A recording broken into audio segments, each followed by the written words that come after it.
Hey everybody, what's up? I'm back with another reaction, this time to Rogue One, the new international trailer that came out earlier today. I saw the notification this morning before I went out to work, but I decided that, you know what, I'm gonna wait the whole day. I'm not gonna watch it because I want to do a proper reaction to it and share it with you guys. I didn't react to the last trailer because I was really sick at the time and I felt like I just needed to watch that trailer just for my own personal uplift, so to speak, and it did just that. So, yeah, let's go watch this trailer and I'll share my thoughts with you afterwards. Here we go.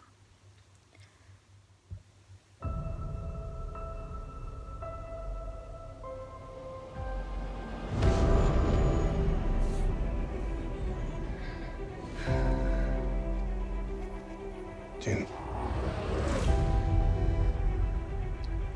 whatever I do it to protect you. I understand. Trust the Force.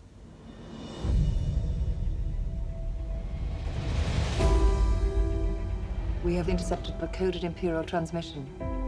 It indicates that a major weapons test is imminent. We need to know how to destroy it. Shh. So why me? The message was sent by your father. They call it the Death Star. We need to capture the child. If my father built it, we need to find him. If the Empire has this kind of power, what chance do we have? Rebellions are built on hope. I want to help. We'll need a team. She wants to fight. Yeah, she is. There is a 97.6% chance of failure. He means well. Cargo shuttle, what's your call sign? It's, Rogue One. May the Force be with us.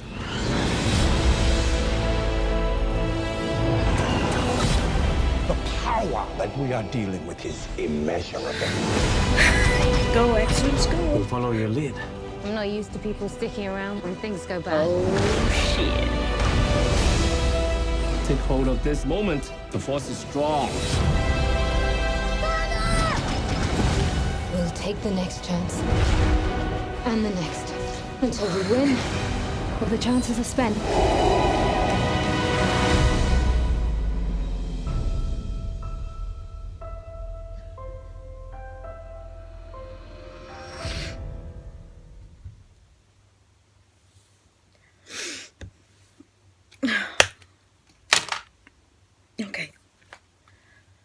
Okay, so,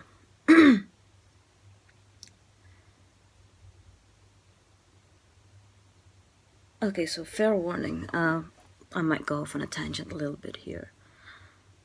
You know, when the last trailer came out, which I didn't react to, but I did love, you know, there was that line that Saw Gerrera says at the very end where he says, "Save the rebellion, save the dream." And I know some people think it's, you know, cheesy or whatever, but I'm one of the people who actually love that line. And when I heard it, it was like, you know, something just caught in my throat because I thought, yeah, that's what this movie is all about, you know. That the Death Star represents the biggest threat that they've ever known, not just to their own existence, but to the galaxy as a whole. And just thinking about that small, barely organized rebellion taking on this big, massive thing. And I mean, it's portrayed, we hear it throughout the trailers. I mean, they doubt themselves, they doubt their own chances, but, you know, they take it on. And, you know, I don't like to project too much of my own thoughts and feelings into, you know, what's transpired in the world in the last few days, but let's just put it this way. I think now, more than ever, what Saw Gerrera said is going to mean so much more to a lot of people. It certainly does to me. This whole thing of fighting against insurmountable odds. I mean, we were told from the very start that this was going to be like a gritty war movie. This one certainly feels like it. It feels like no other Star Wars film we've seen, and I think that's good. I think the anthology or the Star Wars story movie should take a different direction than all the rest of them. And I'm happy that this one does, and it does so in a way that serves the story right. I mean, if you're talking about a group of people stealing the plans of the Death Star, I mean, that's pretty much like a suicide mission. And I think we knew from the beginning, and it's getting clearer with the more we see from the trailers or the articles or the things that has been coming out about this movie. We know that a lot of the people that we see in this movie are not going to survive. That's a given. And, I think we already have some ideas about who it's gonna be, but, but I'm gonna leave that until the movie comes out, until I see it. But, it's been said around a lot primarily by people like, Christian Harloff and the Jedi Council, and also some other people, that if anything, this movie is going to give us a new perspective on A New Hope. Like, when we watch A New Hope, we'll be seeing things differently after having seen Rogue One. And, just think about that for a bit. Just what I was saying about what Saw Gerrera said, save the rebellion, save the dream. And even though, as he was saying it, his world was literally crumbling around him. And, that look on Bodhi Rook's face when he's sort of leaning back against that container with that rifle against his chest, I mean, that's the look of a man who knows that he might not make it. And what Jin said here just now, we'll take the next chance and the next until we succeed, or until our chances are spent. But she's not giving up. The rebellion didn't give up. But, think about this. Think about what the rebellion is going to endure, not just in this movie, but in the one that comes after it, in A New Hope.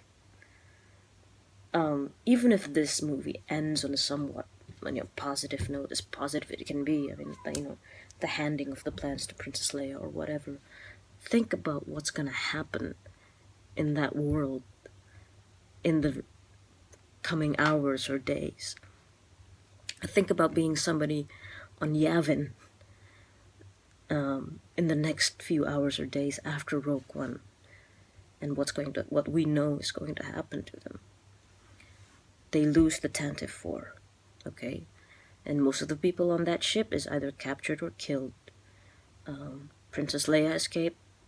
God knows what happened to the rest of them. Maybe some of them are still imprisoned aboard the Death Star when that thing blew up. Who knows? They lose the Tantive 4. They lose Alderaan, and with it, one of the rebellion's founders, Bail Organa. And even in the victory of the Battle of Yavin and destruction of the first Death Star, only 3 pilots survived that battle, okay?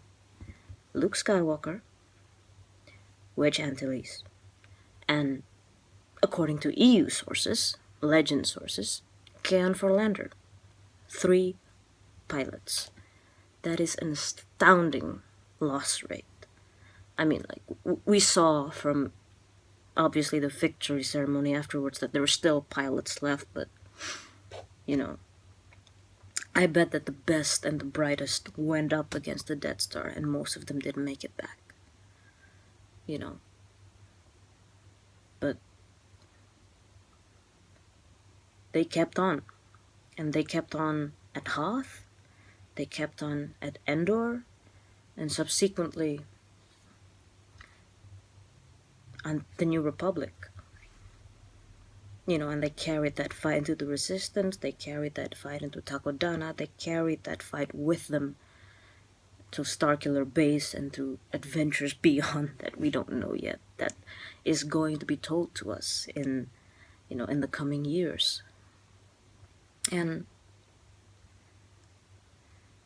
coming back to the whole note of this movie, this idea of banding together to fight insurmountable odds when everybody's telling you that, it can't be done, it's impossible. How tempting it must be to just give in, how tempting it must be to just walk away, how tempting it must be to just, shut yourself from the world and pretend that everything's okay. I mean, I know I felt that way at times. I felt that way in the last few days, but I don't know if this movie's gonna blow my mind, alright? I don't know.